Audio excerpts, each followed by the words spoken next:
Assalomu alaykum Zafarbek Umra obunachilari. Mana Xudo xolasa Dubay shahridagi Qur'on bog'iga yetib keldik.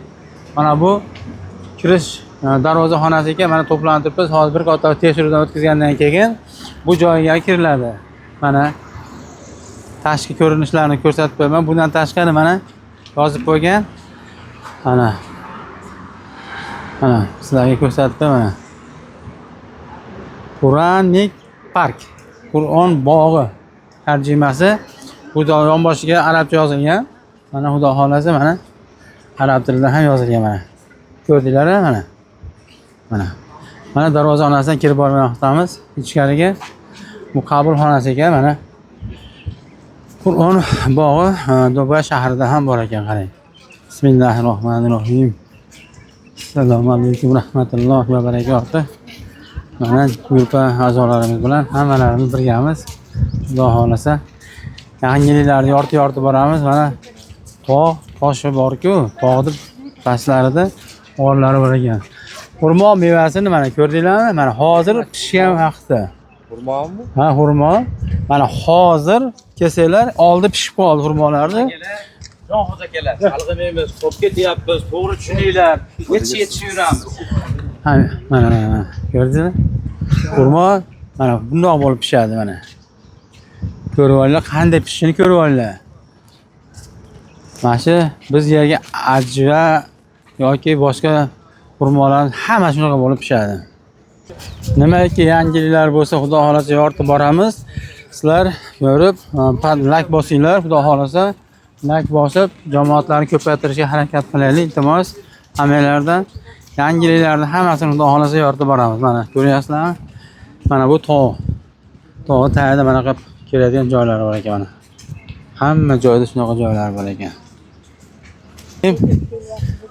Mana Xudo xolasa Qur'on bog'ini bir aziz manzarali joylariga kirib kelyapmiz. Bismillahirrohmanirrohim. Robbi anzilni munzalan va mubaraka anta xayrul munzilin. Rahmatga rahmat. Mana ko'rdinglarmi? Tog'ning orasidan kiramiz ekan. Azizlar, mana ko'rinishlarda kirib kelyapmiz. Guruh a'zolari bu yerda xizmatda, aziz guvohlarimiz xizmatlarda ekan. Mana mo'jiza mana ko'rdinglarmi? Keyingi darvozadan kiryapmiz. Mana assalomu alaykum. Robbi anzilni munzala mubaraka va anta xayrul munzilin.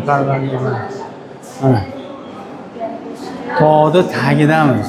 Toshlarni kesib shunaqa manzillar qilgan ekanlar. Bu Dubay shahridagi Qur'on bog'i ekan mana. Ko'rdinglar?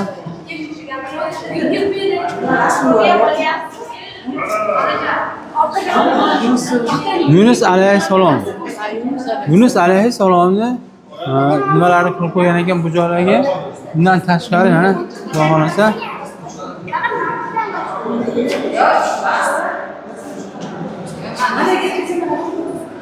mana hozir bir qator xonani tushiramiz. Xudo xolasa hammalarimiz o'tirib inshaalloh. The people of Nineveh, who worshipped idols and associated partners with God sent them a noble prophet, Jonah, the son of Amittai, who is one of the sons of Jacob, peace be upon him, to lead them to the worship of God and to dissuade them from belief. Jonah, peace be upon him, advised his people to take up the path of goodness and promised them mercy and forgiveness if they believed and if they became pious. He warned them of the punishment and torture of Allah if they insisted on their disbelief and arrogance. Yet they did not respond to his call and remained in their disbelief and stubbornness. They were too proud to profit. Jonah, peace be upon him, thought that God would not restrain him. He thought that God's land was wide and that he would find another place where people were more accepting of his call and less stubborn than his people. Yet he believed in the truthfulness of the message of their prophet Jonah after they were punished by Allah Almighty after the departure of Jonah. Hence, they repented, declared their belief, and asked Allah Almighty to remove the punishment. Thus, Allah removed the punishment, accepted their repentance, and he endowed them with faith. The Prophet of God, Jonah, peace be upon him, headed to the beach, and there he found a ship about to sail. He asked his people to take him. They agreed and welcomed him for the signs of goodness that they saw in him. When the ship sailed and became in the middle of the sea, the sky was darkened and the waves raged. The ship swayed and was heavy with its load and passengers, so that it almost drowned. The passengers became distressed, and they agreed to cast a vote on their names, and whoever his name came out would be thrown into the sea to relieve the ship from its load and to save its people. When the people voted, the name of Jonah came out. The passengers refused the order, and they did the lottery again. Each time Jonah's name came out, the lottery took place 3 times. They decided to throw Jonah in the sea. Jonah, peacefully upon him, realized that he was mistaken to leave his people in anger without obtaining the permission of his Lord. He threw himself into the raging sea, accepting the order of Allah Almighty. At that terrible moment, God ordered a great whale on the seabed to swallow Jonah without breaking a bone or injuring him, and take him down to the depths of the sea. The whale complied with the order of its Lord, and it opened its mouth to swallow Yunus Jonah alayhissalom in one go. muzeydamiz. Holatda Qur'on bog'i deyiladigan bu joyda mana tarixlari haqida ingliz tilida tarixlarni tushuntiryapti. Musa alayhissalom qanday bo'lgani haqida. The darkness of the night, the darkness of the sea, and the darkness of the stomach of the whale. There is his tongue repeating a submissive heart and a repentant soul. There is no God but thou. Glory to thee. I was indeed wrong. So Allah accepted the supplication of his prophet, and he ordered the whale to throw Orada azmash tugagandan keyin bitta kadr qilib berasiz menga. Shu telefonni bersangiz, bittasini. Mashadan Shuni gapirib beraman, mana shunday to'g'risida. Qisqa.